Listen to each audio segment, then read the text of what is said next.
It's nighttime. Ladies and gentlemen, ghosts and goblins, witches and wizards, vampires and werewolves. I hope you are ready to watch episode 5 and 6 of season 1, 2018 of The Last Drive-In with Joe Bob. Okay, I will also transition to the live feed here on Twitch as well, ladies and gentlemen. Anybody who isn't aware, on YouTube, we are streaming this on both platforms, so you do have the ability to watch this on Twitch and YouTube. Of course, Streamlabs likes to end our streams on Twitch whenever the fuck they feel like it, so probably not going to get a full replay in that. And then sometimes we got to fight. We got to seriously fight with the copyright police on YouTube, but that's okay. Apparently, they like the Joe Bob movie reviews. I do too, myself. And I just want to say this, ladies and gentlemen. I just want to say this. I remember a long time ago on Monster Vision with Joe Bob, I remember one of the very first things I ever seen Joe Bob do was the Friday the 13th marathon. Now, at the time when Joe Bob recorded it, there was probably only like 6 or 7 Friday the 13th movies. I don't even think Jason Voorhees went to space yet. All right, Jason X, one of my favorite versions of Jason, but that's beside the point. All right, we are here for the fucking gritty shit. We are here for the fucking independent shit, the B movie, the campy stuff. Tonight, ladies and gentlemen, Joe Bob is going to be watching 2 movies, Sorority Babes in the Slimeball Bowl-orama and Daughters of Darkness. Ooh, yeah. I hope you came for some sex appeal tonight, ladies and gentlemen, because Joe Bob's got it for you. Sorority Babes in the Slimeball Bowl-orama and Daughters of Darkness. Ladies and gentlemen, one of the reasons I love watching Joe Bob is because most of you would never even fucking know about these movies, especially these kind of horror movies, if it wasn't for Joe Bob doing these kind of reviews. We all love Joe Bob on this side of town, so without further ado, ladies and gentlemen, I'm not going to be talking too much myself. The movie reviews are handled by the specialist himself, Joe Bob. He's going to review all the movies for us and let us know how he feels about them. So thank you once again, ladies and gentlemen. Anybody joining me on Twitch tonight, and anybody also joining me on YouTube, it's very much appreciated. And yes, this will be episode 5 and 6 of The Last Drive-In with Joe Bob. Again, watching the Sorority Babes in the Slimeball Bowl-orama and also Daughters of Darkness. All right, so I hope you came ready for some movie reviews, ladies and gentlemen. Let's get into it with Joe Bob.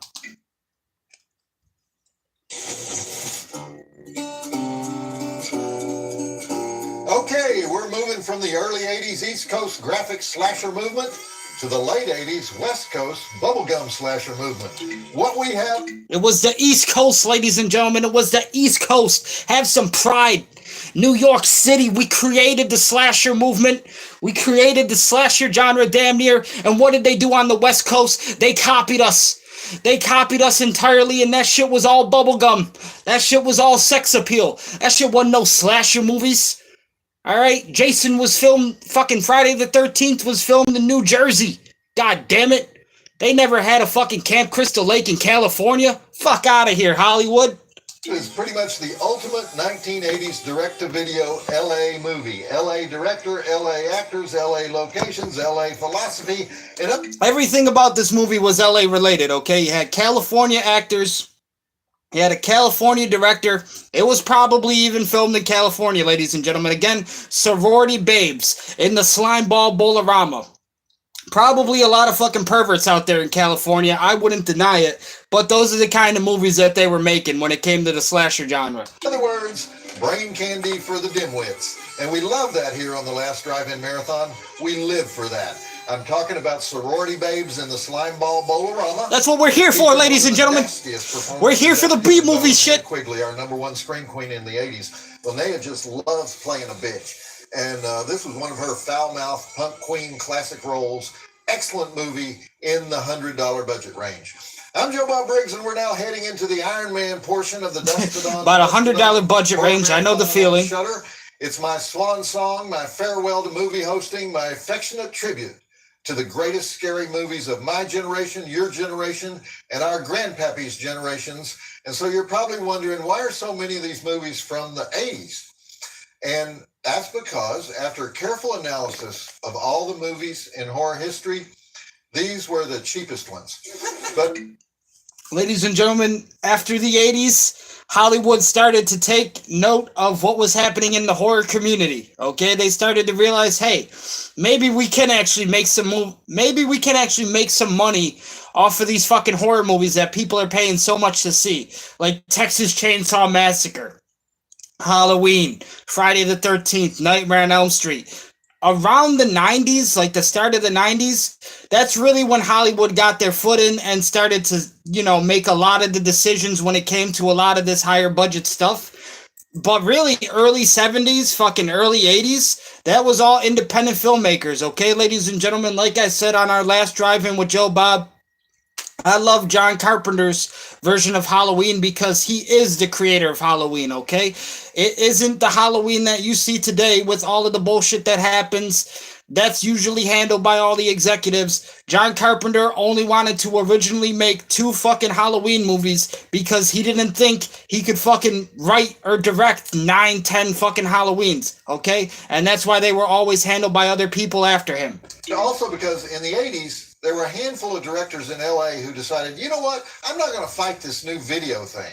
I'm just going to embrace it. And so they started turning out movies like one a week. There were suddenly hundreds of horror, action, sci-fi, sex comedy flicks coming out.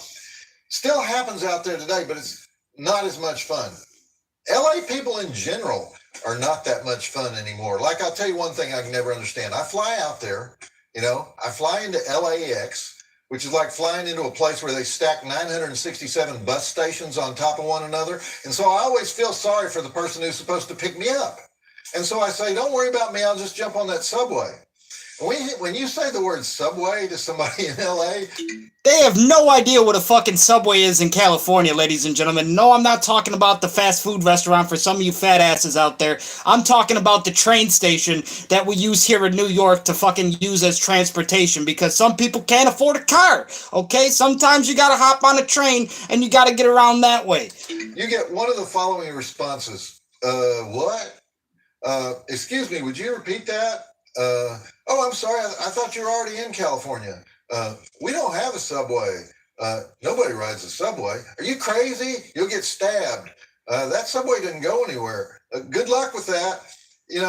In fact, I would say that talking about using Los Angeles mass transit, much less using only mass transit during an extended stay in Southern California, that ranks right up there with I love Justin Bieber as a phrase guaranteed to isolate you socially from everybody you meet and or do business with. I've told people that I'll be taking the train into town from LAX, thereby sparing that person a 2-hour reality show episode called Picking You Up at the Airport, only to have that native Angelino say, there is no train from the airport. Now, let me repeat that. They're not telling me that they never take the train from the airport. They're not telling me that it's a bad train or a slow train or an infrequently scheduled train. California, you're too spoiled, all right? All you motherfuckers are driving around in Jeeps and fucking Teslas, okay? You're way too fucking spoiled. Out here in New York, some people actually use the train, okay? Most people use it every fucking day to get around. It's their main transportation. It's called a train, okay? They're denying the existence of any train. That's happened more than one time. So I say, do I need to send you the internet link that tells you how to catch the shuttle to the Green Line? I realize it's confusing because the train station is called LAX Station and it's on Aviation Road. So unless you know what that means, you would never know that that's the train station at the fucking airport. Even worse than somebody who has lived in Los Angeles for 40 years is somebody who has lived in Los Angeles for 40 years and they still have no idea that a train exists, is somebody who sort of half remembers some information about a train from 10 years ago that kind of maybe got built. And they'll say something like, Yeah, but they hadn't activated those stops yet. Those are just bus lanes. In which case, you have to tell them you've already taken the train like 87 times. There were no buses. Yeah, but that train doesn't go anywhere. It just goes like to Compton. And then you have to tell them, no, it will take me to the blue line, which goes straight north to downtown. I can take the purple line out Wilshire, the red line into Hollywood, the orange line to Van Nuys. Or if I want to change at Union Station, I can get the Metrolink to San Bernardino or Lancaster or Oceanside, which is where this movie was filmed, by the way. Or if I got really carried away, I could get the Amtrak to San Diego or Santa Barbara or Bakersfield. So starting down this journey is pretty much the opposite of the concept of that train doesn't go anywhere. Oh yeah, but those trains are dangerous. You know, as a person who has ridden trains all over the world, I think the danger level of trains in LA would be described as maybe a 1 on a 10 scale. There's so many transit employees, vendors, and crowds of people that a mugging would be virtually impossible. The people on California trains are, in fact, a little too talkative. You might as well put that Kindle away, but it's not my menacing talk. It's sort of like, hey man, you got smokes, you got smokes, you got smoke. You know, normally I wouldn't make a big deal about people being space cadets. I'm not a car hater. I could care less what transportation choice people make, but we're talking about the city where people gripe about traffic all the time. Now, New York has equally bad traffic, but it's not that hot a topic of conversation since it's assumed that you made that choice for yourself. You chose to get up early, take the Garden State to the Jersey Turnpike, sit in the Holland Tunnel bottleneck, and pay $15 for the privilege of driving your car into Manhattan so you can then put it in the $40 a day parking garage. Ladies and gentlemen, that's just what we're accustomed to out here in New York. All right, ladies and gentlemen, we know you're going to get bad traffic. Sometimes you might run into homeless people on the train. That's absolutely normal. You might even stop in a pizzeria and buy a $1, $2 slice, $1 at the time. But ladies and gentlemen, I do want to add, up until like the early 90s, the only popular slasher film that really came out of the West Coast that you could even consider like a West Coast kind of movie is Texas Chainsaw Massacre. Okay, that was really all they had going for them on the West Coast when it came to the slasher genre. Other than that, all your other big movies, I mean, I even remember a time where I seen fucking John Carpenter talking about, you know, Halloween, and obviously Halloween takes place in Illinois. It takes place in Haydenfield, Illinois, so obviously closer to Chicago. But a lot of the movie itself was filmed around like Florida, I believe, because like if you actually pay attention in the original Halloween with John Carpenter, you can see fucking palm trees and shit all over the place. There ain't no fucking palm trees in Illinois. All right, ladies and gentlemen, that's not where palm trees grow. Them shits are from Florida. Okay, so again, it kind of happened on the Southeast, you know, when John Carpenter did film that movie, but it wasn't happening in the West Coast, okay? The only thing that really came out of the West Coast that was even popular, again, was a Texas movie, and it was Texas Chainsaw Massacre. The reason you're not going to gripe that much about how bad the various traffic was is that people already know what a douche you are since you could have just taken the train. In Los Angeles, it's the opposite. The person who takes the train is the douche. And if anybody ever philosophizes about the subject, is to say something like, mass transit, that's no good for Southern California because we're a car culture. And that's part of the reason I really like have a passion and a love for the slasher genre too, over all this bullshit with fucking ghosts and paranormal activity. It's like we basically created that entire genre over here on the East Coast. A lot of those movies, you know, they had to go through New York production, and a lot of like the New York stuff here, like I've even said on my past Joe Bob reviews, I said, ladies and gentlemen, New York rivals California when it comes to movies, okay? We've had some of the greatest directors come from New York, especially one of my favorite, Martin Scorsese. But not only that, when it came to slasher films and horror movies, we fucking were way above California and Hollywood when it came to that shit, okay? And if you pay attention to what California and Hollywood is doing now, they're pretty much repeating their formula over and over and over again, all right? What are you gonna pay to watch? A fucking haunted house movie where the ghost people move into the house, the fucking house is haunted, now they gotta get rid of the ghost. There you go. There's your Hollywood formula. People somehow are still paying money to watch that bullshit. Me, on the other hand, I'm going to support the people who are still making slasher movies like Damien Leone working on Terrifier, okay? Over here in New York and on the East Coast, that was something that we could take pride of when it came to our movies, okay? Jason Voorhees started on the East Coast. Halloween takes place in Haydenfield, Illinois. All of these on the East Coast, ladies and gentlemen. Well, yeah, because people choose to ignore the multi-billion-dollar train and bus system. I even said before, we used to have a really popular movie studio here in Buffalo. Unfortunately, they were related with the Weinstein Company. But Dimension Films used to make movies down here in Buffalo and used to use our location sometimes for a lot of their movies. Okay, Dimension, mostly some of you have seen a Dimension movie because of Scream. Okay, Scream was really popular down here on the East Coast.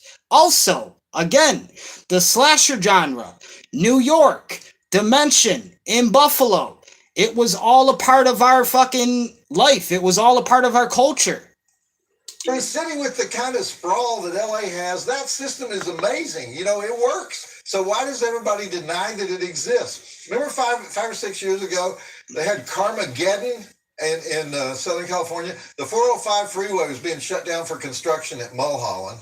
And so the world was going to end. It's the same kind of thing that happens like when a leader of a terrorist nation or something comes to New York to talk to the UN, or actually just Trump comes to New York, and a bunch of streets and highways all have to be closed down.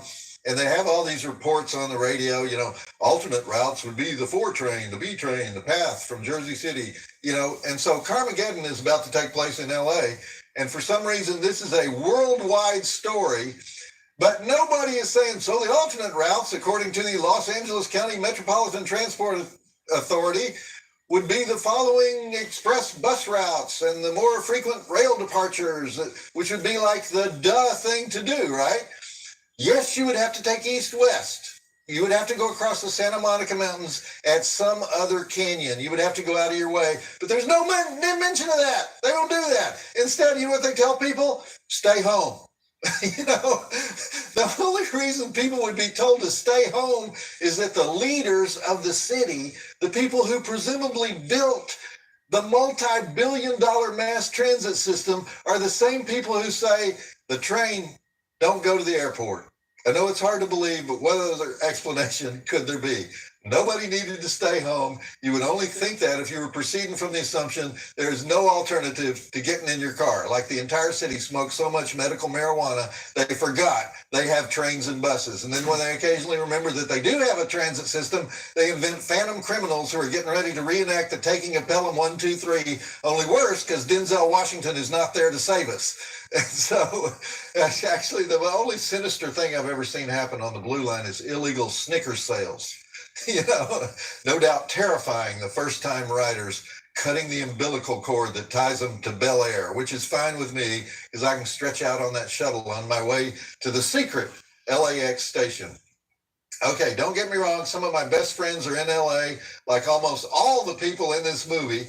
This was an instant cult classic when it came out in 1988. It's directed by Dave Dakota, who, of all the 80s directors, he's directed more movies than any of them. He's directed like 27,000 movies. It's the old story of a jive-talking mutant demon who lives in a bowling trophy and likes to turn sorority girls into raving sex-maniac lasagna-faced zombies. Sorority Babes in the Slimeball Bolorama, starring Linnea Quigley, Brink Stevens, and Michelle Bauer, the big three of 80s scream queens. This is a movie where you may recall Linnea has her famous line, "What is this, the Midnight Wimp Bowling League?" So let's look at the drive-in totals and get it going. We have 8 dead bodies, 10 breaths, 1 slime demon, 1 motor vehicle crash, 1 jive-talking midget monster who talks like Barry White hosting a game show. 1 jive-talking midget monster who talks like Barry White hosting a game show. That's got the approval of Joe Bob all the way, ladies and gentlemen. Half-naked lesbianic dual spanking ritual. Half-naked lesbianic dual spanking ritual. It's got to be in the goddamn movie when it comes to California horror slasher films. Extended shower scene that's necessary to the plot. Reverse bitch slapping. Projectile puking. Expendable she-demon supporting actors. Extended Michelle Bauer nymphomaniac demonic writhing. If you know what I mean, and I think you do. One deadly taffy pull. One flaming pledge leader. Kung Fu, Bimbo Fu, Punk Girl Fu, Whipped Cream Fu, Giant Handgun Fu, and of course, Bowling Ball Fu. Heads roll. And when I say heads roll, I mean one head rolls all the way down lane 27. Scene-stealing cameo by the great Buck Flower as the old coop janitor. 4 stars. Check it out, and then I'll be back with some more information that you won't need at any time in the rest of your life at each of the breaks. Joe Bob gonna give Sorority Babes in the Slime Ball Bolorama. He gave it 4 stars, ladies and gentlemen. 10 breasts in the movie. That definitely equals up to a fucking 4-star rating when it comes to Joe Bob's rating system. You got 10 breasts in the movie, that's gonna help you out, ladies and gentlemen. Of course you gotta have 10 breasts when it comes to Sorority Babes in the Slime Ball Bolorama. So roll the film.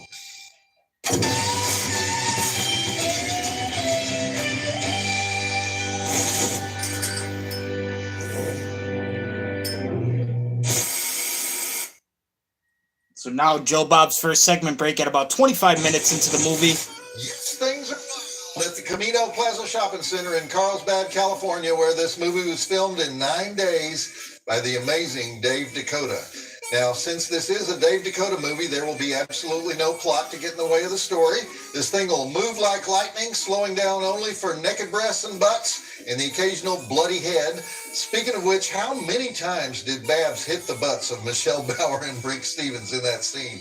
Enough times to draw blood, and apparently way too many times for the United Kingdom Movie Classification Board, because all that hiney paddling was cut out of the British release. Because in Great Britain, where they actually do that as schoolgirl punishment, hitting bare-naked female asses with a giant stick is no laughing matter.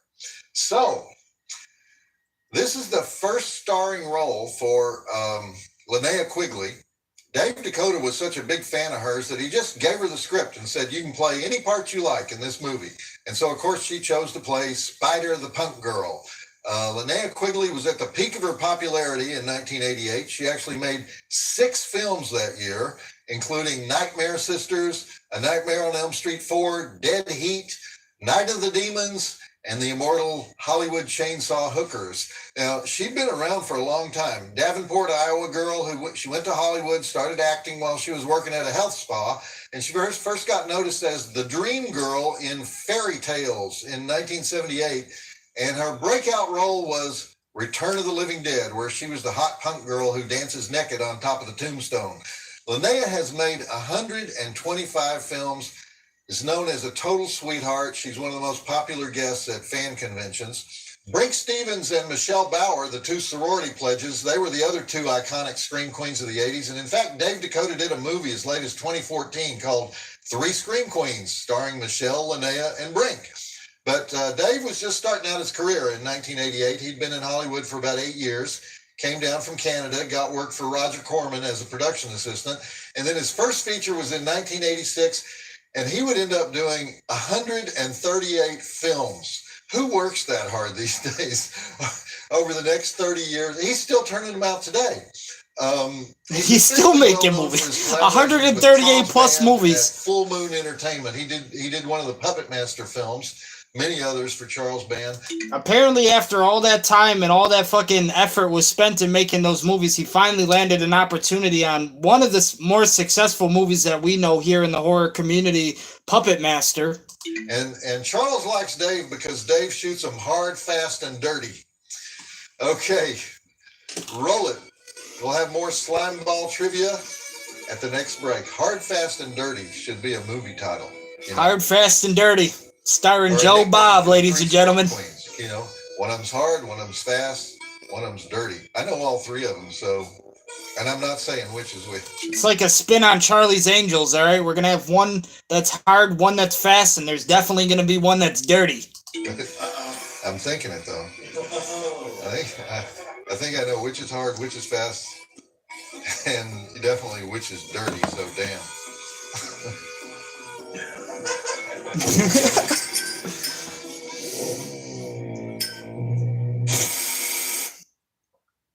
Next segment break 7 minutes. So, radiation pulses through the security cameras and zaps two random sorority girls and turns them into she-demons or something. I didn't really see any explanation for why that would happen, and the imp was doing a lot of talking, so he could have explained it.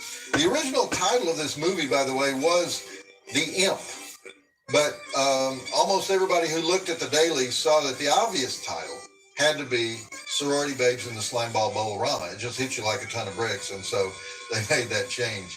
And speaking of random she-demons, why are there only 3 girls in this whole sorority? Remember the scene at the sorority house? 3 sorority members and 2 pledges. I mean, I know it's low budget, but that's it. I mean, sorority.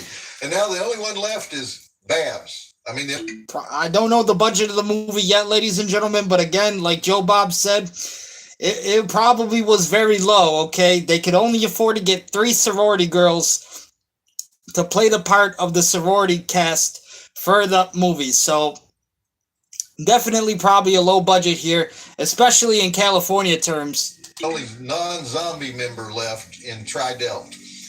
Babs was played by Robin Rochelle. And if you look her up online, you won't find that name. The only name you'll find under her listed under is her birth name, Robin Still, which kind of burns my bacon because they don't list you under Cary Grant's birth name or John Wayne's birth name or Kirk Douglas's birth name, which was Isser Danielovich, by the way. They only do that for B-movie people. And also, Michelle Bauer's billing in this movie is Michelle McClellan. But that's because sometimes she was Bauer, sometimes she was McClellan, had something to do with who she was marrying or unmarrying or whatever, but we're going to call her Michelle Bauer because that's what most people know her by. So the point of this movie is 6 hot babes and 3 nerds combine in violent, occasionally naked ways. Now notice that ratio because that's the whole secret to this movie. Filmmaking 101. You're welcome. Okay, back to the flick. Plus the jive puppet. I love the jive puppet. The movie was criticized for the jive puppet. The imp is the heart of the movie. Go. Plus you have the symbolic sexual imagery of a bowling alley. You have balls, you have pins, and you have lanes, and you have gutters. We're going for the gutter, and we're staying in the gutter. Symbolism. We're staying in the gutter, chat.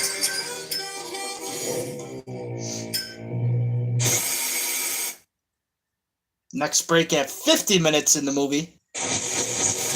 Okay, this is the part in the middle where Dave Dakota just throws everything he has at the screen and sees what sticks. Because we had a bowling alley door that electrocutes Babs through some kind of imp demon magic that we previously didn't know anything about.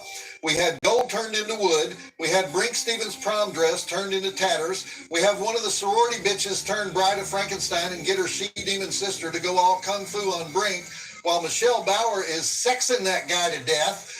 Let me just stop right here and say, that's how I want to die, okay? Then we have the operative symbolic image of the movie, a head literally rolling. We have continuous unmotivated puking. We have the normally street-savvy Linnea Quigley barricading a room with cardboard boxes. We have a giant gun that has no effect on a she-demon. We have a gratuitous cold cream application interlude. And we have a guy's head slammed down on a hot stove while that mischievous imp wisecracks a line about crispy critters. If you're wondering what's going on, only Dave Dakota knows. But we keep watching, don't we? Because Michelle Bauer just sexed a guy to death. And we have the clever gender reversal relationship between Linnea and Andrus Jones, who's the actor who plays Calvin. But wait, there's more. Back to the movie. You know how actors always talk about how there has to be subtext? You know, the scene is not about what the scene appears to be about. There's always something going on below the surface. If they don't have subtext, they can't act that scene. And so the subtext here for Linnea Quigley would be, holy for holy, I'm getting horny for this nerd. That would be her subtext that she works from. And the subtext for Andrus Jones would be, that's actually not subtext. Guys don't have subtext. Only girls have subtext.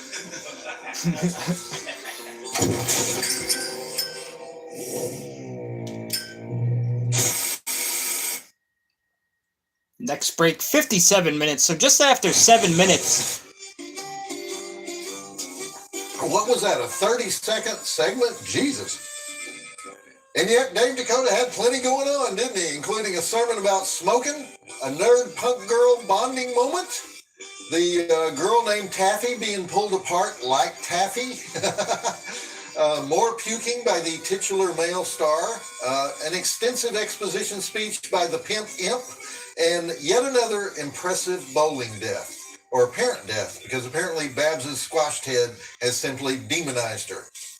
I have this theory that if you look at these three classic Scream Queens, you're either a Brink Stevens person, or a Michelle Bauer person, or a Linnea Quigley person.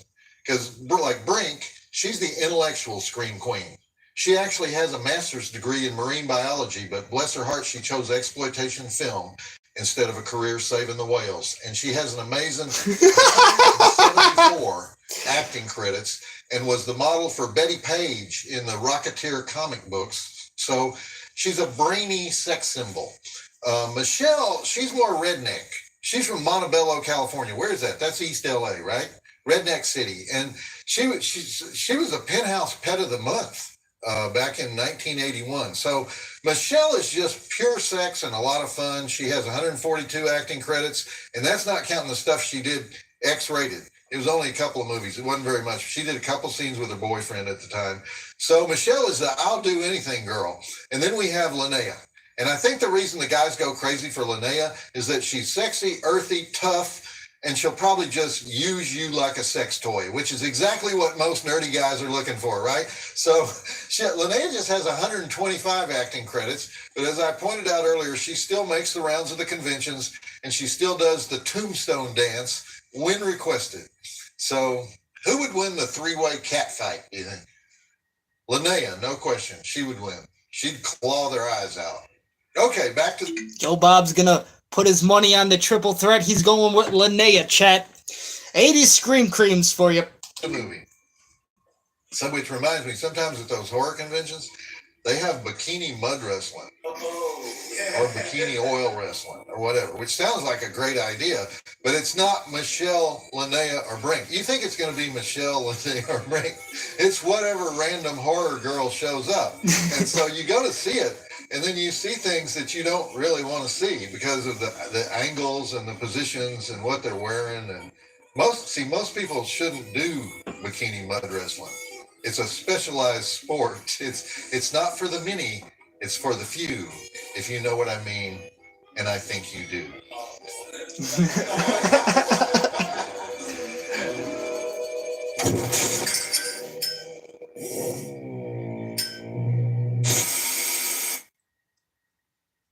Another segment break, an hour and 9 minutes.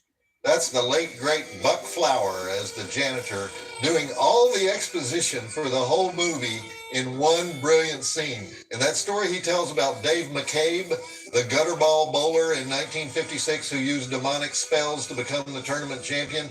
Dave McCabe is the actual name that Dave Dakota used when he was directing porn films. So that's a little inside joke. Well, Babs burned up real good there in the Molotov cocktail scene, don't you think?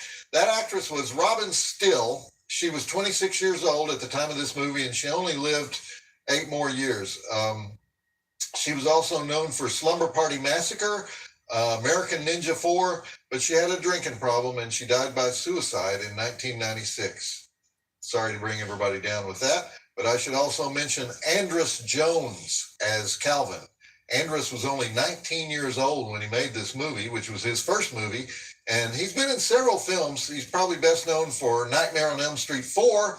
He's primarily a musician. He fronts a band called The Previous, and like most musicians, he's a little offbeat. He's into Kabbalah, you know, that religion that Madonna does. I don't really understand it. He hosts a show called Radio 8 Ball, where people call in questions, and then the questions are answered by randomly selected songs. It's like musical tarot cards. So that's Calvin. Probably his best movie was The Attic Expeditions with Jeffrey Combs in 2001, if anybody saw that. Okay, it's time for the thrilling, organically connected, logical conclusion to Sorority Babes in the Slimeball Bolorama. Let's go. You know, it's the word slime ball that doesn't belong in the title. Because who's the slime ball? There's no slime ball. The imp? You wouldn't call him a slime ball. He's just a little midget bitch demon. You know, we need to call Dave up and ask him, why slime ball? Who you calling a slime ball, huh? Because nomenclature matters on these things.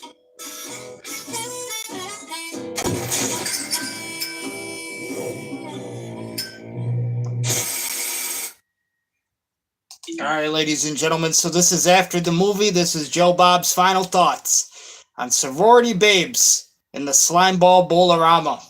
Episode 5, Season 1, 2018, The Last Drive-In with Joe Bob. Let's hear what he has to say. Do you have Prince Albert in a can?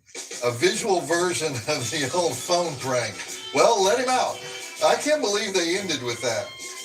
Sorority Babes in the Slimeball Bolorama. Evidence that in the 80s you could basically write a script on Tuesday, film it on Wednesday, and have it in the video store by Thursday. We're going to another break in a minute, but I want to remind you that you better be paying attention to every single thing I say, because we're going to have a test on Saturday night. And like if I ask you right now what the second movie we showed was, would you know the answer? No, you would not. The answer is Sleepaway Camp. I would recommend, however, that we delve into the old Joe Bob mailbag. It's been a while, and Darcy the mail girl has been keeping up with the emails, tweets, and posts coming in. Welcome, Darcy. Hi. Do you want another Stump Joe Bob question? No, I don't really like Stump Joe Bob, so not really. I'll give you one that's going to protect your ego. You don't have to protect my ego. I didn't mean that. Okay, I'll give you one that will surprise you, since your modesty would prevent you from knowing these things. Peter Schofield. This letter came from Peter Schofield of Ystrad Murig, County Ceredigion, Wales. You're kidding me, right? Let's go have a beer in Ystrad Murig. It's over in County Ceredigion, Wales. It's like, and there's 17 letters in every word. Okay, hello, Shutter. Please consider putting Joe Bob on your wonderful channel. I can attest that Joe Bob has a big international following. Okay, this is back from when people were sending in their testimonials for the show. Back in the early 90s, as a boy in rural England, I wouldn't have known who Joe Bob was, because we only had 4 TV channels back then, and most of that was snooker. You know, only in England, like entire snooker channels. Plus, we didn't have to worry about what with mad cow disease, John Major's wild, reckless leadership style, and both joining and then hurriedly wanting to leave the European Union. But somebody gave me a copy of Joe Bob Goes to the Drive-In, and my life was changed. The guy loves cult movies, is insanely smart and funny, and seems a perfect fit. Love your channel. Love Joe Bob. Please put him on Shutter. Well, thank you, Peter. I mean, I do remember when that book came out in England. Excuse me, not supposed to say England. In the UK, back in the 90s. And I did a publicity tour there. I didn't get to play any snooker in rural England, which is a good thing, because in Texas, if you don't have pockets on the pool table, the only thing you use it for is a massage. So what I remember in England, though, is that I was on all the BBC stations. They have them in every city. And they have this tradition in England. When a book is released, all the reviews appear on one day, on the actual release day of the book. It's like the opening of a play or like a movie. And so there were only 2 books being released on the same day. My book of drive-in reviews and the latest edition of the Oxford English Dictionary. And so everywhere I went, it was the 2 of us, the editor of the Oxford English Dictionary and the drive-in movie critic of Grapevine, Texas. And the editor of the OED was a really nice guy. And so after I got to know him, I discussed the term aardvarking as a verb. And I would explain the meaning of aardvarking in the various ways it can be used. And I don't think it ever made it into the OED, but I'm still working. I'm still hoping that someday it will. Anyhow, thank you, Darcy, for spending the night with me. I knew you were going to say that. All right. Later. After the break, we're going to watch my favorite lesbian horror pick. I think lesbo horror should be its own genre, right? What do you guys think? Anyway, it's also my favorite movie made in Belgium. Joe Bob wants the lesbian horror genre, ladies and gentlemen. Make it, Hollywood. Stop fucking making ghost movies and make the lesbian horror genre. Joe Bob demands it. Supply and demand. Of course, it's the only Belgian movie that I know of, but because I think Jean-Claude Van Damme, the Muscles from Brussels, he made all his movies over here. But anyhow, have a little sausage, have some breakfast, and then rejoin me for the next movie. We're going all weekend. And I'm Joe Bob Briggs, and you're watching the all night, all day, 24-hour last drive-in horror marathon on Shudder, when you should be doing something productive with your time. All right, man goes into a bar. Man goes into a bar and he orders a drink. The bartender is a robot. So the robot serves this perfectly prepared cocktail. And then the robot says, "What's your IQ?" And the man says, 150. And so the robot proceeds to make conversation about global warming and quantum physics and nanotechnology and string theory and Jungian psychoanalysis. And the customer is very impressed. But he decides, I'm going to test that robot. So he walks out of the bar, turns around, comes back in for another drink. Robot serves a perfect cocktail, and then he says, "What's your IQ?" This time the man says, "About 100. So immediately the robot starts talking about football, NASCAR, baseball, supermodels, fast food, guns, and enormous hooters. Now the guy's really impressed, so he leaves the bar again, he turns around, he decides to test the robot one more time. So he goes back in, he gets the perfect cocktail, and the robot says, "What's your IQ?" And the man says, "It's only about 50, I think." The robot says, "So are you going to vote for Trump again?"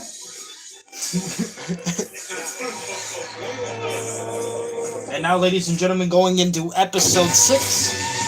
This is where Joe Bob watches Daughters of Darkness. I just had a quick gluten-loaded breakfast.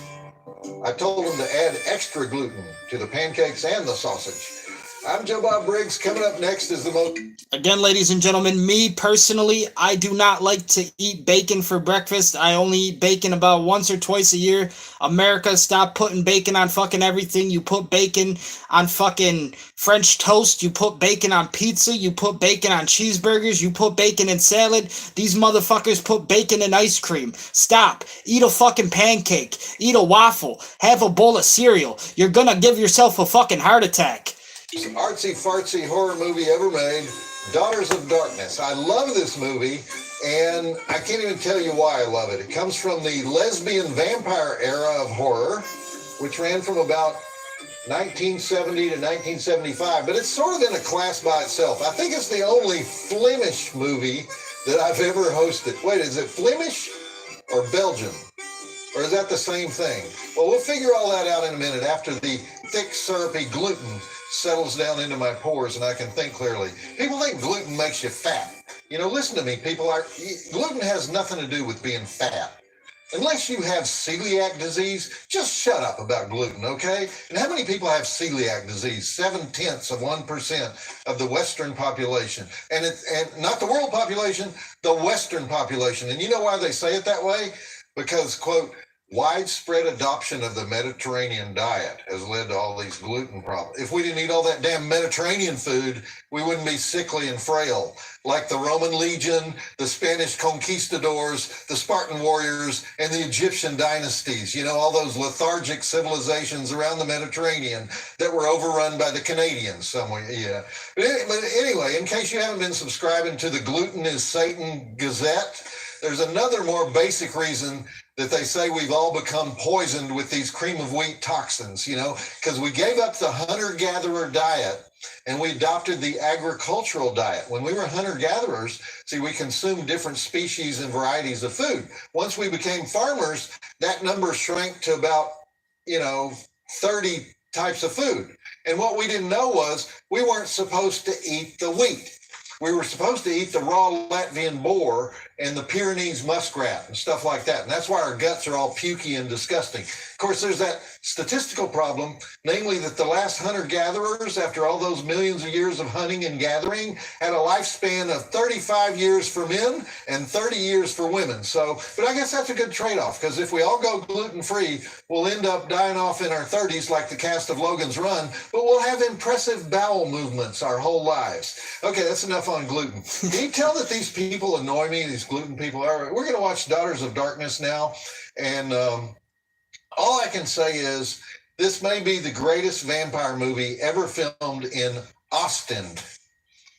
Ostend is a town in Belgium on the Baltic Sea where evidently nobody lives because the streets are empty, the storefronts are empty, the beach is empty, even the hotels are empty. Ostend may be the creepiest place I've ever seen in a movie, partly because the architecture is so monumental. You have these buildings that look like Mussolini put them up, or maybe they're art museums or the European Parliament or something, but they're empty except for the 5 or 6 characters wandering around in this movie. So Daughters of Darkness is the old familiar story of a beautiful Hungarian countess and her lesbian assistant who arrive at a grand hotel in Ostend in the middle of the night and notice a newlywed couple that look like they could be ghoul meat. But since this is Europe, and since this is an art house film, it all gets worked out through witty conversation and rough sex.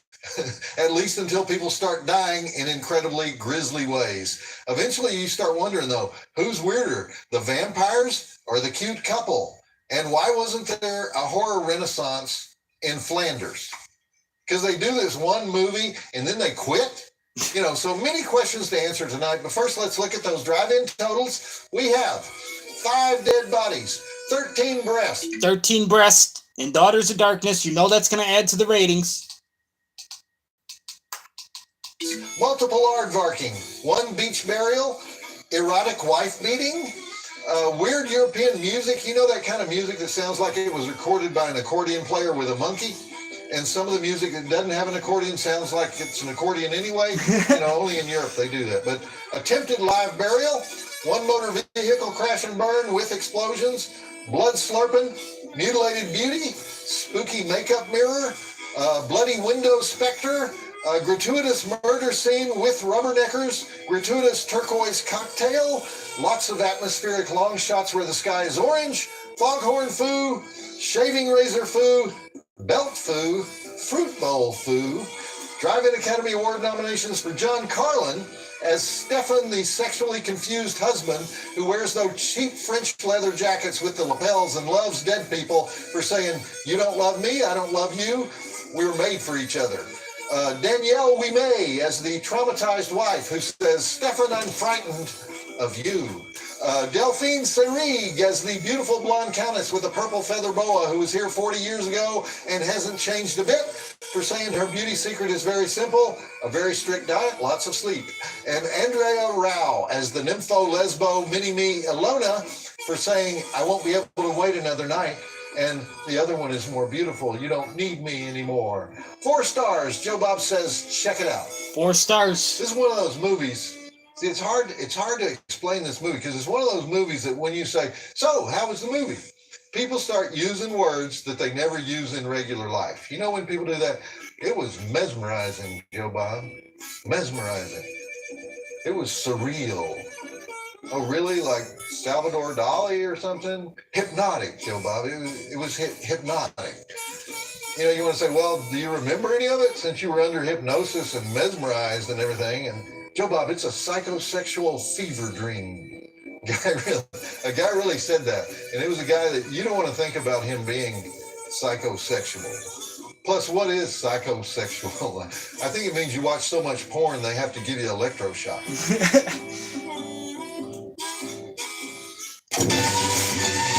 All right, ladies and gentlemen, 4-star movie rating from Joe Bob for Daughters of Darkness. I'm going to take like a 1.5, 2-minute break, and we will continue the episode 6 of The Last Drive-In with Joe Bob, season 1, 2018.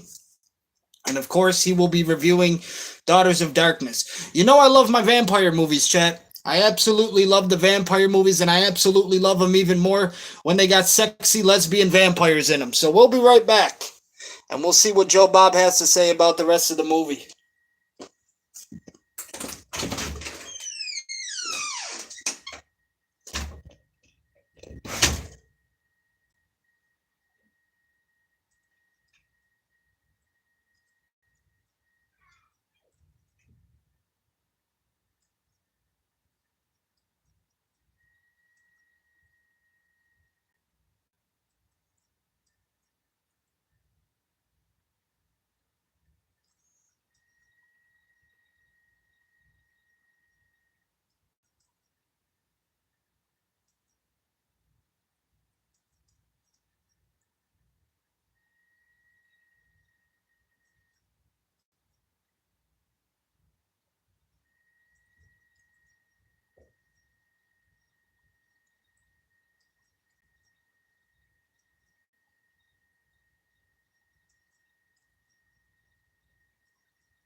All right, ladies and gentlemen, ghosts and goblins, witches and wizards, vampires and werewolves, I am back, and we are going to continue Season 1, 2018 of The Last Drive-In with Joe Bob. This is episode 6. He's going to be watching Daughters of Darkness, which is it's a German, basically, vampire movie. It's got, some sex appeal to it. One thing I want to add, me and my mom like to joke around all the time. We got a little bit of Transylvania in our blood. But I also want to add to what Joe Bob said earlier about how when we first started in America, a lot of us were just hunters and gatherers, okay?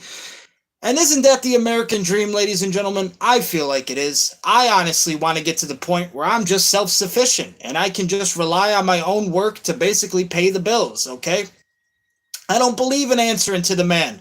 I don't believe in working for a fucking boss anymore, okay? When I think about it constantly, like, I'll always take into consideration things like when you look at street vendors in Thailand or fucking over in India, okay? A lot of people are working for themselves, okay? And if you ain't got the fucking if you ain't got the shit to support your fucking food industry or whatever business you're trying to do, you don't work that day. Okay, wouldn't it be nice, I think at least, to fucking wake up?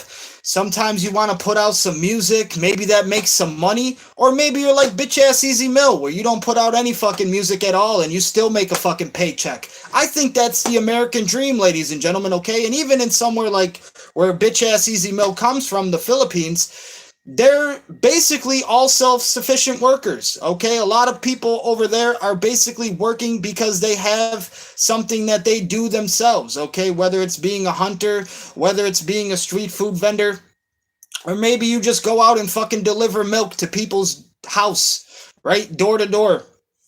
And that's also one thing that has changed about America, okay? We used to get milk delivered to us by a truck. It used to come door to door. The milkman used to drop off a bottle of milk at your house. That shit don't happen anymore because now you got to put gas in the milkman's truck. And they said, why are we going to fucking send the milkman to people's houses when people can pay for gas and come to the grocery store and buy it themselves? America capitalism, ladies and gentlemen, it's a tragedy.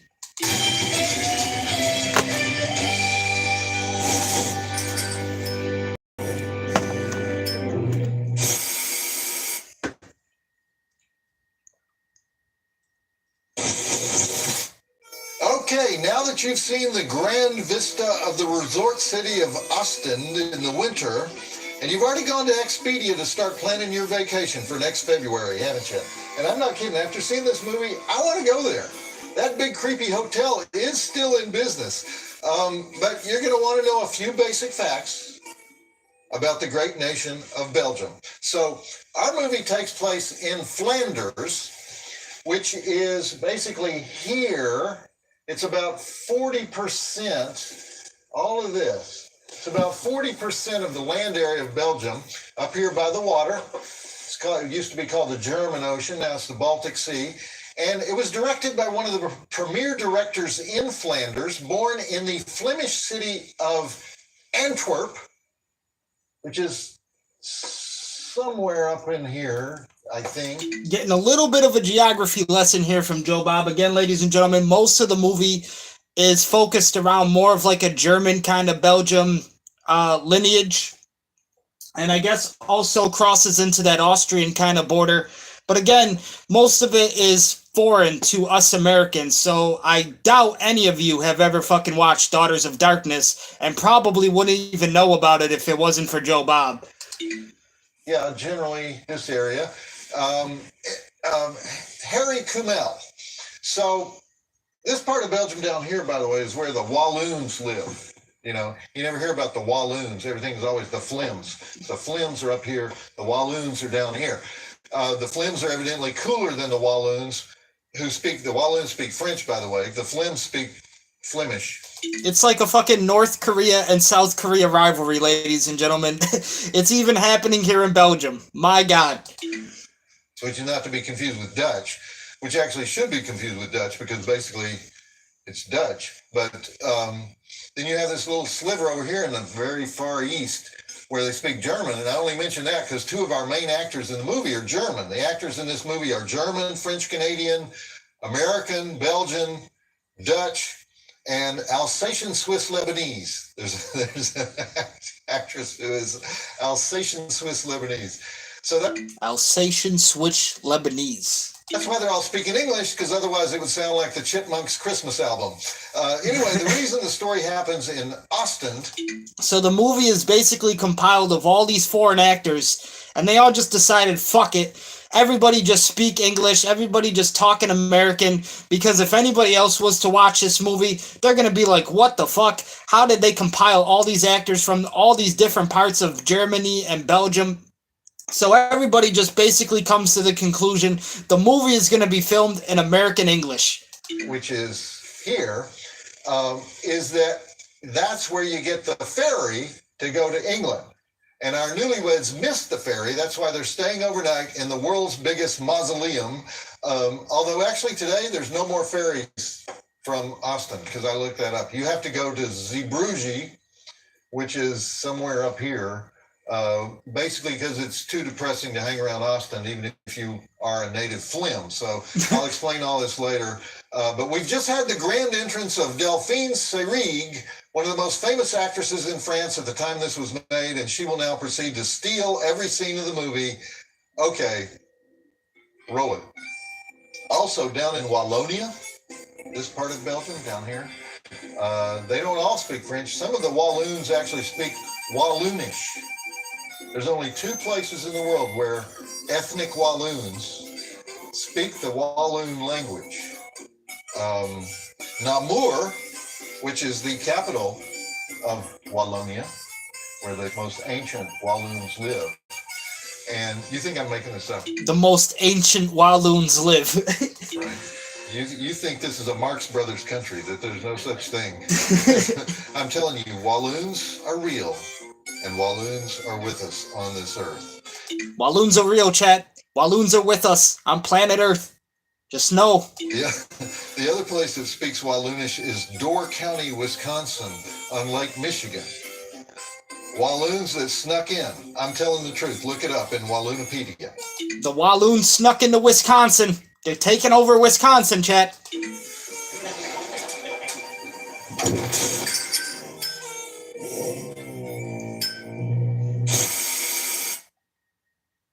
Segment break 31 minutes into the movie. You see what I mean about Delphine Seyrig stealing every scene?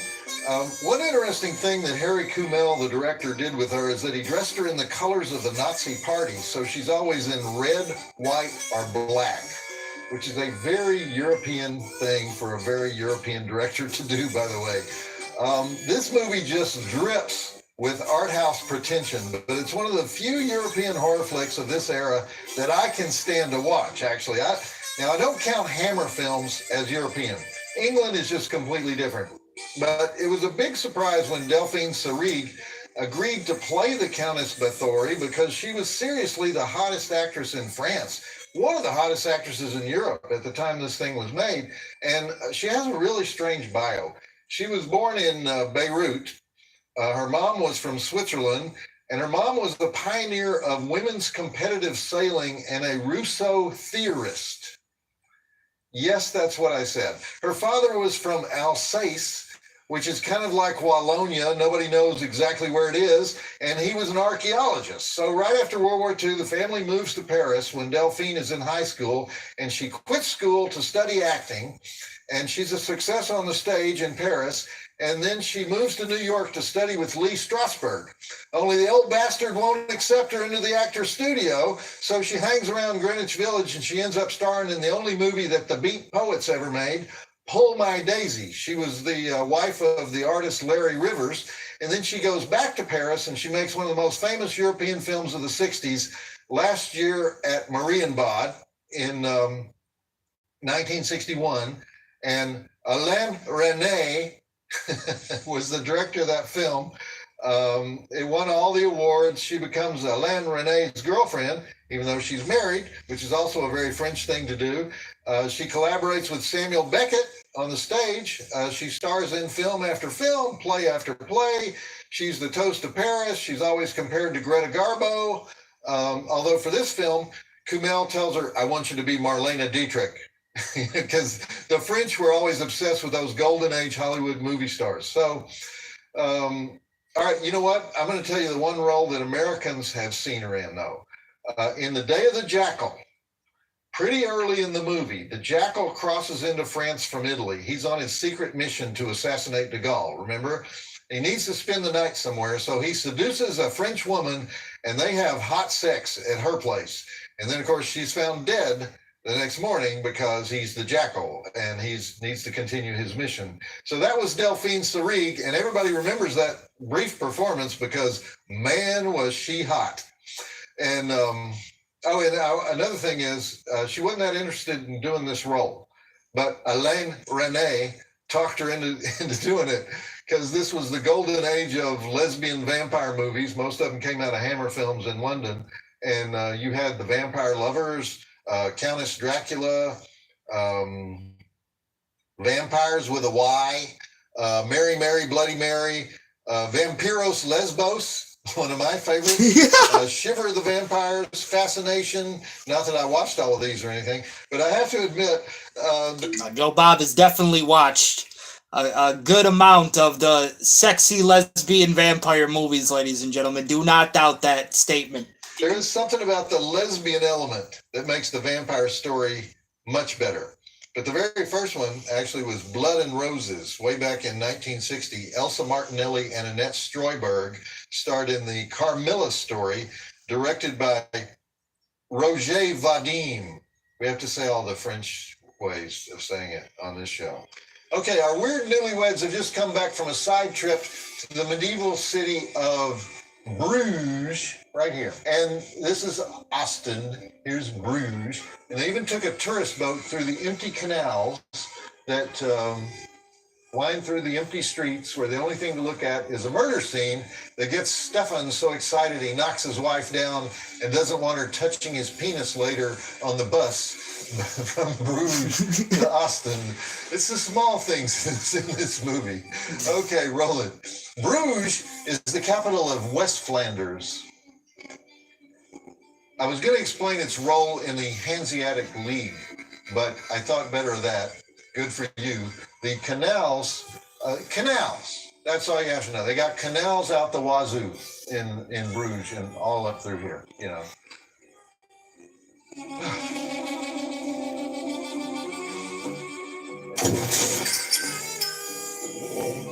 One thing that makes this horror movie great, ladies and gentlemen, again, it's not famous for its kill scenes. It's not famous for the deaths in this movie. They had sex scenes, sexy actresses, and again, they basically just wanted to rely on dialogue for most of the movie, okay? It's like an art house movie, ladies and gentlemen. If you go there to see bodies dropping, this ain't your American slasher movie. No, this is a French, Belgium fucking horror movie with sexy vampires. And again, they ain't gonna be killing each other. They're gonna be trying to conversate. It's all about the dialogue. It's all about the script, ladies and gentlemen. 45 minutes, the next segment break. So what are these vampires more interested in, blood or sex? I don't think the Countess is interested in either one. Actually, she's interested in eternal youth. And the blood is just a means to an end. And since she's eternally youthful, sex is what eternally young people do. But the most interesting critic who has talked about lesbian vampires in any kind of smart way is Camille Paglia, the professor in Philadelphia who wrote that book, Sexual Personae.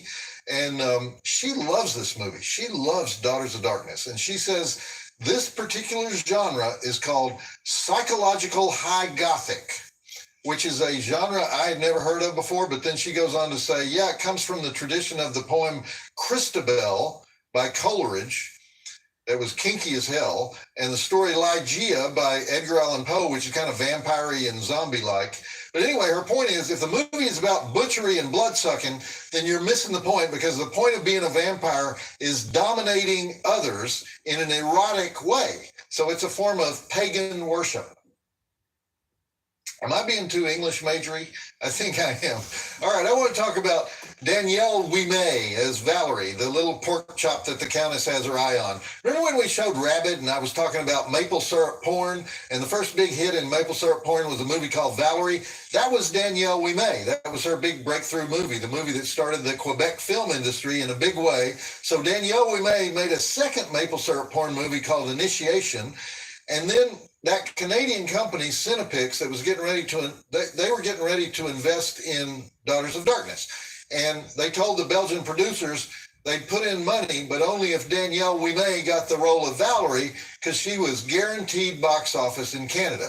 Well, Harry Kumel, the director, didn't really want a Canadian porn star for that role, even though he hired a German porn star for the other role of Alona. And so he was constantly berating Danielle Ouimet all through the filming. He's putting her down, making her suffer. And eventually they had a dispute over a scene, and he hit her in the face. Well, she collapsed in tears. Then she got mad, and she jumped on him and started beating on him. So John Carlin, the guy playing Stefan, he found out about it a few minutes later, and he says to her, "Is it really true? He hit you?" And Carlin was getting ready for a nude scene, and he'd just come out of the shower. And she says, "Yes, he hit me hard in the face." So Carlin runs down the hall naked, finds Kumel, and clocks him with a right hook, knocks him down. And after that, things were a little tense on that set. Things are a little tense in the movie now, ladies and gentlemen. With Kumel years later, and he can't. This movie is not going in the right direction. He cannot say the name Danielle. Even with the actors and all the producers on set, it is tense. All right, it is stressful. The movie's going to speed up right now. Back to the flick. John Carlin is from Brooklyn. You know, you don't want to mess with a guy from Brooklyn when he's naked, especially. You know, the director, Kumel, is apparently kind of a douche. You don't mess with New Yorkers, Chad. I keep trying to tell you. New Yorkers, I said it earlier, we do not fucking back down, okay? You know, let's just say it, you know. One thing he said in that same interview was, "My film is very Belgian." WTF, you know? WTF.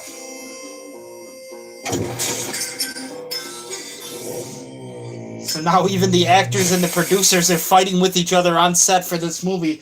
Next segment break, just around an hour. Yeah, so that's the big moment when we go, wait a minute, we know the Countess is sexually weird, but Stefan is way over the top because there's an old queen waiting for him in Hereford, and after he talks to him, he has to wail the living daylights out of his bride in order to have sex with her, or whatever. I just made up Hereford, wherever that was in England. So he can't really take her to England, and he can't leave her in Belgium, and they've been married, 2 days now, and he's a horn dog for this slightly butch but still sexy Alona girl. Flanders is kinky. Who knew? You know, Andrea Rau is the German actress playing Alona, and Kumel modeled her character after Louise Brooks, the waifish movie star of the late 20s. She seems a little sexually confused herself. So who is this guy Kumel who beats his actresses and gets beaten up by his leading men? And by the way, this at the last break, after the fisticuffs on the set, they halt production, and the producer, who is a French guy named Henry Lang, is brought in, or Henri Lang, is brought in from Paris, and he listens to both sides of the story about Kumel and Ouimet and Carlin all hitting one another, and he rules against Kumel. He says, "You were wrong to do that," but listen to his solution. Kumel can keep his job so long as he takes some pills that Lang gives him. If he doesn't take the pills, he's fired. So Kumel takes the pills and finishes the movie. So that was the resolution, okay? For the production staff, they heard about what had happened, the actors getting into the fight with the director. Okay, and what is the solution? Well, they say we're just going to give him some pills to calm him down. Hollywood stuff at its finest, ladies and gentlemen, honestly. What kind of pills do you give somebody to make him not want to hit girls in the face? Horse tranquilizers? You know, Fucking horse tranquilizer. Is being very insecure. All his other films are in Flemish or French. All right, we have a little wife swapping going on here as we continue with Daughters of Darkness. The only Flemish actor in the movie is the guy we just saw who plays Mother, or maybe he's Dutch. I don't know the difference, to tell you the truth, but his name is Fons Rademakers, and he's a director too. His big film was, well, I looked this up. Fons Rademakers' big film was, I saved this for when I needed it. His big film was Makers Stalked Uw Wild Giraffes. Okay, that translates into English as Makers Stakes Your Wild Giraffes. So it's basically a movie about giraffes. Giraffes is grass or something. Giraffes is grass. I'm going to go to the internet because I don't know what that is. Google that. Because Makers Stalked Uw Wild Giraffes. Got a plot synopsis, IMDb. Okay. The story of three torn apart families on the verge of Sinterklaasavond, the Dutch equivalent of Christmas Eve. So there you go. It was a great Sinterklaasavond movie from when was it from? From 1960. So the 60s, chat. 10 years, and the director of the greatest Sinterklaasavond movie ever made gets the plum role of the old queen pretending to be Stefan's mother in England. Awesome. See, it's European bull stuff. We're never going to understand it.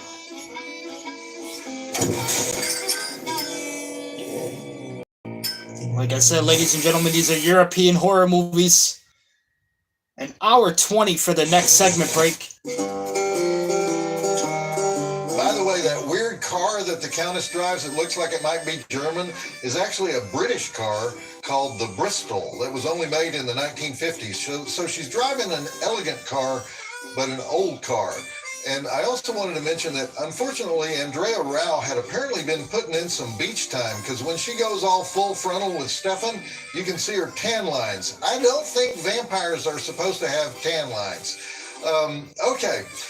Vampires are pretty allergic to sunlight. If you know anything about vampires, ladies and gentlemen, you know it absolutely that they do not like the sun. And of course, one of the lead actresses here in the vampire movie, she's showing off her tan line. So some things just don't add up in this movie, all right? The big seduction scene where the two women wander into that weird room with the fountain, that's the Trink Hall, which is a word only known in Europe, but it's the place you go for the healing waters, you know, like Hot Springs, Arkansas, where they cure your rheumatism in a hot tub or something. Hot water spouts out of the side of the mountain directly into your jacuzzi. And that would make sense because the name of the hotel is the Grand Hotel des Termes, or Palace of Hot Waters. Only the Trink Hall is no longer there.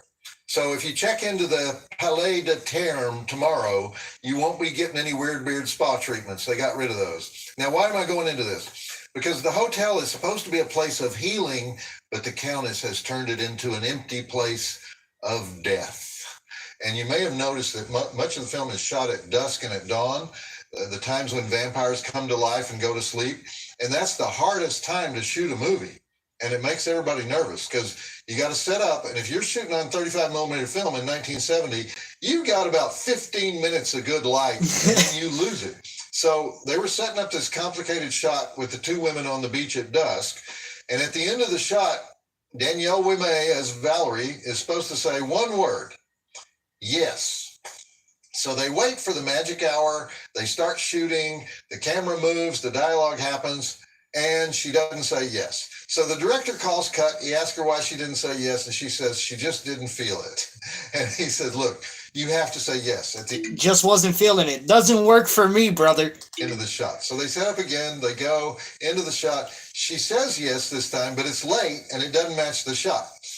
They set up one more time. They got about 2 minutes of light left. He said, There's only about 2 minutes of sunlight left, okay, ladies and gentlemen? They are trying to fucking get this film, or they're trying to try their absolute best to film this scene, and the actor is just not having it.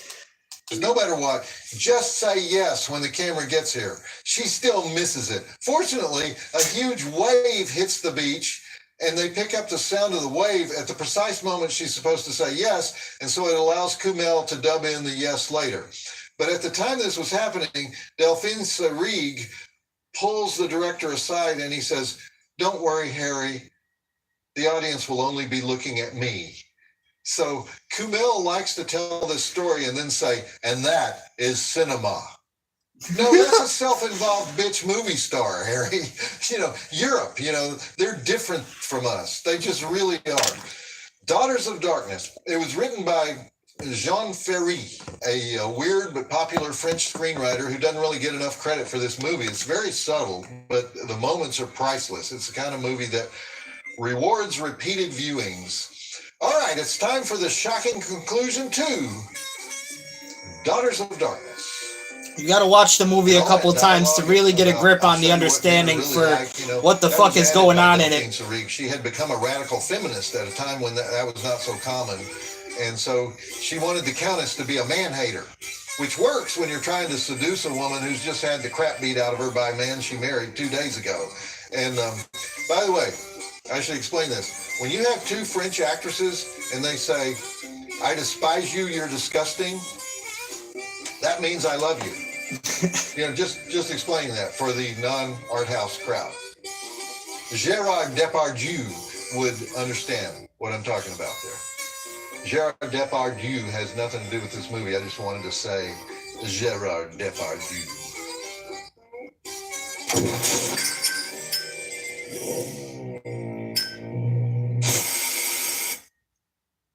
All right, ladies and gentlemen, this is the end of the movie. This is basically after the credits. And now Joe Bob's final thoughts on episode 6 of The Last Drive-In, season 1, 2018. Again, episode 6, Joe Bob was watching Daughters of Darkness, a European vampire film, which isn't so much about murders and death, but more about, sex appeal and dialogue. So there you go, your European art house for tonight.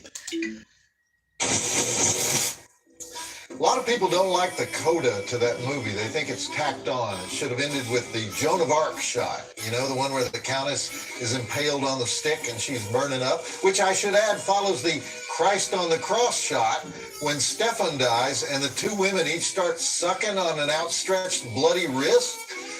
Danielle Ouimet was traumatized by working with Kumail, but she would follow this up the next year with Satan's Sabbath, filmed after she was safely back in Quebec. She had about a 6 or 7 year career, and then she went into radio. She's been a painter. She's written novels. She's still well known in Montreal. Paul Esser, who played the hotel clerk Pierre, he went back to Berlin and ran the famous Hansa Theater in Berlin until his death. Georges Jamin, well-known Belgian actor who played the cop, sadly, he died before the film was released. And so we conclude our tribute to the Belgian, French, West German co-production that launched the horror industry in Flanders and ended the horror industry in Flanders. There was never any second film. The film did not do well at the box office because horror audiences thought it was too snooty, and art house audiences didn't know whether it was supposed to be serious or camp. But undeterred, Harry Kumail announced a sequel. He's just announced a sequel just now. It's to be called Mothers of Darkness, supposedly filming this summer, the summer of 2018. So if you're planning to be in Austin to watch all the action on the set, a classic twin with sea view at the Terme Palace is currently $168 a night on Priceline. So don't forget to take your straight razor, and that restaurant where the Countess first sees Valerie and Stefan chowing down, that's still there. It still has those murals, and the best part, the hotel seems completely unaware that it's famous in American horror circles.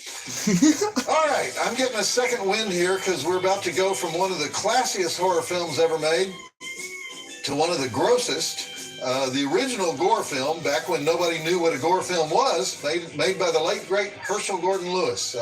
We'll have that after the break. And those of you watching in Flanders, go down to the hotel and have a few waffles. I wonder if Belgians eat Belgian waffles. And if they do, what do you call them? I love this cosplay thing you're doing, Darcy.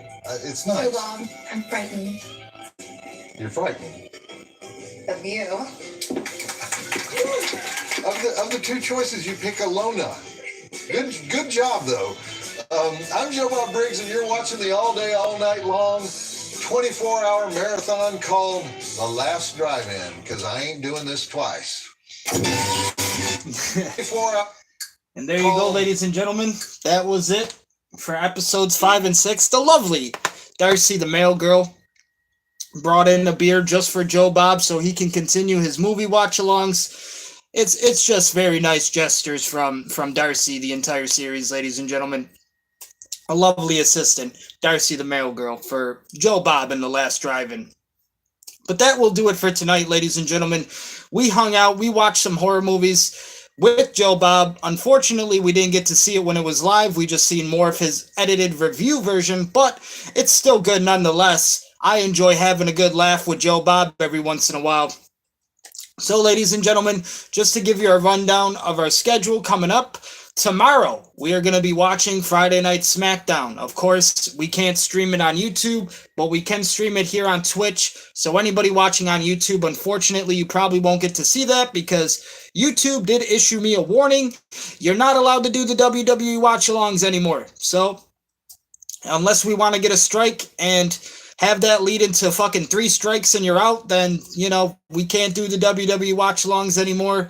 Again, if you were to watch them on Twitch, you probably won't get to see the replay at its full length because Streamlabs likes to cut us down on that shit too. So the only time you could really watch it is when we're live on Twitch, ladies and gentlemen. Again, tomorrow we will be watching and streaming on Twitch Friday Night SmackDown. After that, we hit the weekend, right? And it's going to be more watch-alongs with Joe Bob and The Last Drive-In. We'll do episodes, I believe, 7 and 8 on Saturday, and then 9 and 10 on Sunday. So that is going to be our remaining schedule for the upcoming week, ladies and gentlemen. Once again, thank you, everybody, for hanging out with me tonight and just having a good laugh here with Joe Bob. That's what these kind of movie review watch-alongs are for. And I have a whole fucking shit ton more of Joe Bob for this channel and everything that's going to happen within the year, ladies and gentlemen. We haven't even gotten to the July marathon yet, and that's going to be happening next month. So again, thank you for hanging out with me. Hopefully, guys, you enjoyed the episodes as well. And we'll be back tomorrow. So, ladies and gentlemen, ghosts and goblins, witches and wizards, vampires and werewolves, thank you so much for joining me tonight. Until next time, peace, God.